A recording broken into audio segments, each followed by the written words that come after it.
last one. We'll probably spend some time here on this one. As my boy Theo Butler would call her, Miss Gloria Randolph from Behind the Trailer. He called it Behind the Trailer Park News. I cried. That is hilarious. Yo, Theo B is good for some quips like that. Yeah, no, he funny as hell. Gloria Randolph of Behind the Trailer Park News. That's funny.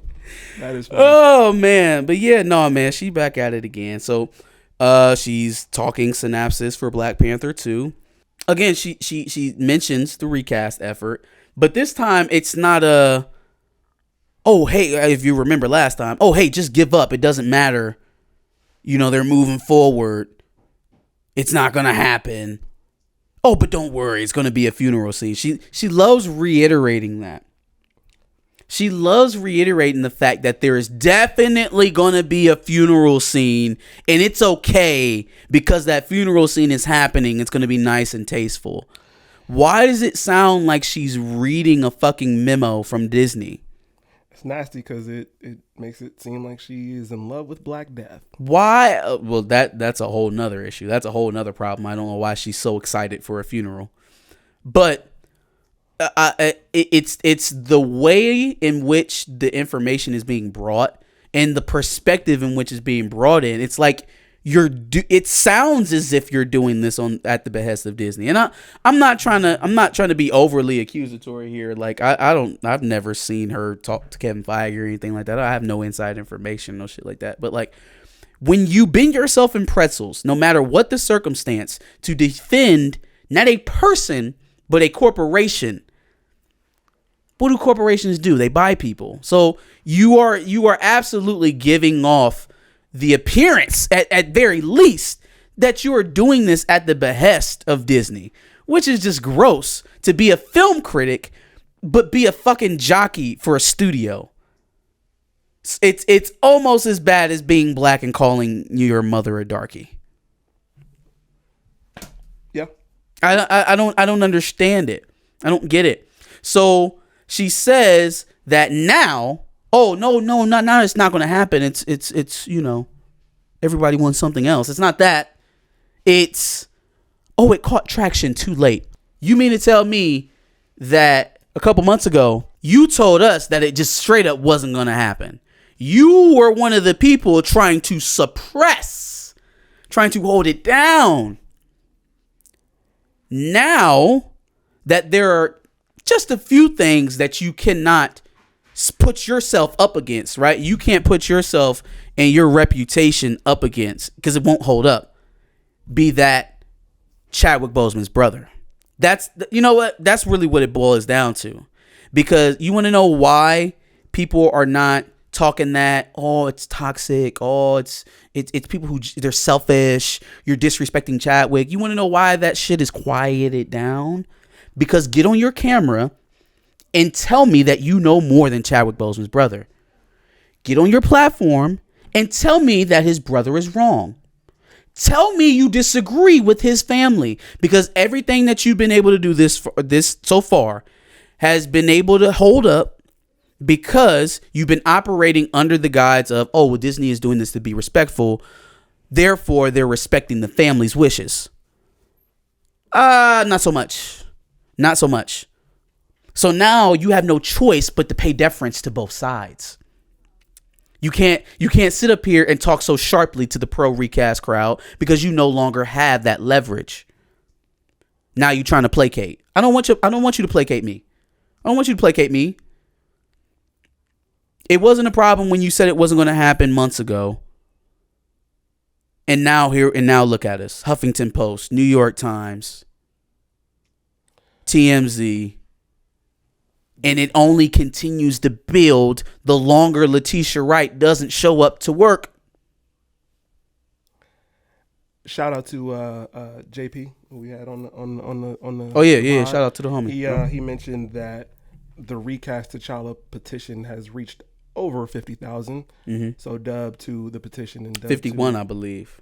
Yeah, 51. Yeah, dub to the community, dub to E-Man, dub to Recast T'challa efforts. Dubs all around, man. Begin to see how the vulnerabilities, I guess I would say. The vulnerabilities. If it was too late, she wouldn't need to come out and tell you that. If it was too late to do anything about this, she wouldn't be speaking on it. Also, more than the recast efforts, or whether or not Kevin Feige or Nate Moore, well, Nate Moore has addressed. Kevin Feige has not, and I don't believe he ever will, because they can't afford to have a white face of this thing and it go badly. More than the recast efforts that's going to play into this movie is Letitia Wright. It's the one thing you can't ignore. It's the one thing you can't sit up here and tell me, oh, well, yeah, no, it's all going to be just fine. I don't. Cut that shit out. Because you can't finish the movie without her. She's your protagonist. She's your protagonist. That much has already been given away by the fact that she's been injured multiple times, and behind those injuries, you've had to shut down recording. She's your protagonist. You can't film the rest of the movie without her. That being said, Disney has a vaccine mandate in place.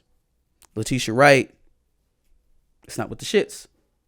So, as much as you try to run away from this, it's gonna lead you right back into that. You cannot run from it. You're boxed in. You're boxed in. And the time is on our side.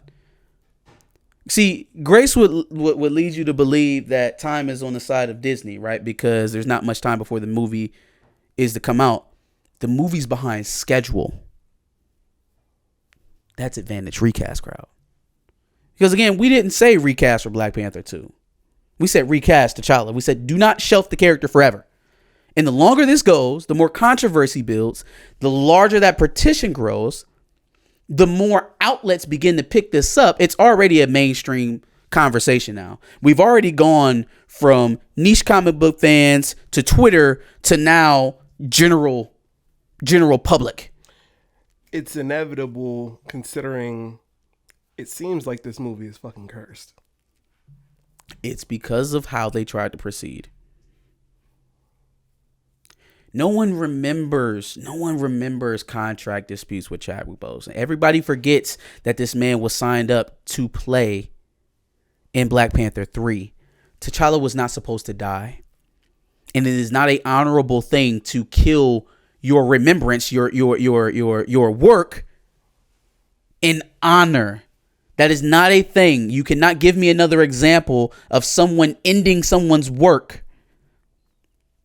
When they retire a jersey in sports, they hang it up for all to see from this game and all games until the end of games. They don't commit to never acknowledging the character ever again. They build statues as well. Marvel has not committed to put a single dime of the profits for Black Panther to colon research, to Chadwick, to Howard, to anything that man would have cared about. But you all gleefully line up to let them profit off his death to the tune of millions of dollars.